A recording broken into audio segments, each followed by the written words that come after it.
Halos 2 linggo matapos ang pang-water cannon ng China sa mga barko ng PCG at BFAR, ang sibilyang grupong Atinto naman ang pupunta sa Panatag Shoal o Bajo de Masinloc sa Miyerkules. Pinaghahandaan na ang pamimigay ng gasolina at supply sa mga mangingisdang Pilipino. Gayon din ang paglalatag ng mga boya para ipakitang bahagi ito ng ating exclusive economic zone. Ngayon pa lamang namataan na ang 6 na barko ng China Coast Guard at abot 30 Chinese Maritime Militia vessel doon, batay sa satellite image na nakahalap ng grupo ng maritime expert na si Ray Powell. May ahalin tulad ani ito sa dami ng mga barkong inihaharang ng China sa Ayungin Shoal tuwing may resupply mission doon. Pero hindi raw natatakot ang grupong Atinto. Tuloy raw ang paglalayag para i-civilianize o gawing sibilyan ang rehiyon at itaguyod ang ating teritoryo. Niliwanag ng pamahalaan na wala itong kinalaman sa lakad ng grupong Atinito sa Bajo de Masinloc o Scarborough Shoal. Ganun pa man, siniguro ng Philippine Coast Guard na magiging ligtas ang misyon. Bilang Pilipino, kung gusto nilang maglayag dito, that's their right, no? Again, sa Coast Guard, we just have to ensure that they are safe. Sa kanluran naman ng Palawan, mahigit 40 barko ng China, kabilang ang 6 na Chinese Navy at 4 na China Coast Guard ang namataan sa Sabina Shoal simula April 16. Namataan din nagsusukat doon ang mga Chinese researcher.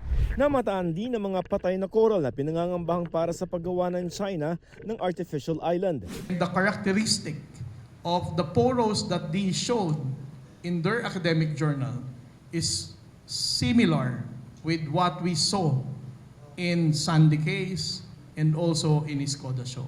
Ibig sabihin, meron daw silang pipe, meron silang mahiwagang tubo na inilalagay sa ilalim dyan, at from there, they use that to throw etong mga crushed corals. Ang Chinese Foreign Ministry iginiit namang walang basihan ang mga paratang na magtatayo sila ng artificial island sa Sabina. Mahalaga ang Sabina Shoal kung saan nagkikita ang Philippine Coast Guard at ang AFP Western Command bago tumulak sa Ayungin Shoal para sa mga resupply mission na ilang beses ang nauwi sa pang-water cannon din ng China. Kamakailan napabalita ang new model na usapan umano ng ilang opisyal ng China at Pilipinas para pahupain ang tensyon sa West Philippine Sea. Dati nang ikinaila ng National Security Council na mayroong ganitong kasunduan.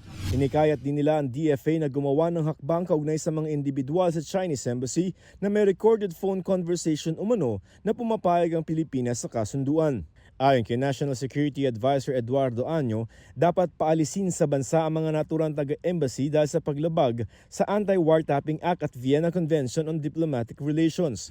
Ayon sa DFA, iimbestigahan nila ang mga ulat ng illegal na aktibidad ng mga diplomatic official. Nauna nang sinabi ng Chinese Foreign Ministry na hiniling nila sa Pilipinas na hayaan ng Chinese diplomatic personnel na gawin ang kanilang trabaho at tigilan ang panguudyok at panghihimasok. Kung sino yung nagpakalat nung di umano transcript na yon, sa tingin namin, kailangan i-expel ng ating bansa. Kasi nga, pag ikaw ay isang diplomat, una-una kailangan sumusunod ka sa mga batas ng Pilipinas. Pangalawa, ginagalang mo yung Republika ng Pilipinas. Pangatlo, hindi ka nakikialam sa mga internal affairs ng bansa. Para sa GMA Integrated News, Joseph Morong, ang inyong saksi. Pawang pasok sa exclusive economic zone ng Pilipinas ang Ayungin, Panatag at Sabina Shoal sa West Philippine Sea. Ang Ayungin at Sabina, bahagi ng Kalayaan Group of Islands sa Palawan. Ang Panatag naman, nakilala rin bilang Bajo de Masinloc at Scarborough Shoal, 124 nautical miles ang layo mula sa Zambales. Katubas po yan ng haba ng halos 10 EDSA. 104 nautical miles ang layo ng Ayungin sa mainland Palawan, habang mas malapit pa ang Sabina Shoal na nasa 75 nautical miles ang layo.